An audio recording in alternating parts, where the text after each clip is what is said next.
ಒಂದು ಸ್ಫೂರ್ತಿ ಇದೆ. ತಂಗಾಳಿಯಿಂದ ಹೂವಿಗೊಂದು ಕೀರ್ತಿ ಇದೆ. ಹೃದಯದಲ್ಲಿ ಪ್ರೀತಿ ಇದೆ. ಆ ಕಥೆಗಳೆಲ್ಲ ಕಣ್ಣ ತುಂಬಿ ನೀರಾಗಿದೆ.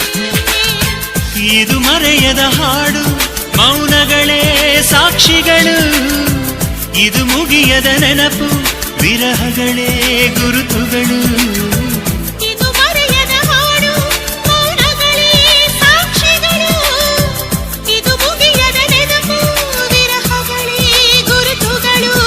ಕ್ಷಮಿಸುವ, ಒಮ್ಮೆ ಕ್ಷಮಿಸುವ, ನೀ ತಾನೆ ನನ್ನ ಜೀವ. ಎಂದು ಕಂಡ ಕನಸು ಅದು ನಿನ್ನ ಮನಸ್ಸು. ನಿನ್ನ ಮನಸ್ಸಿಗಾಗಿ ಸೋದೆ.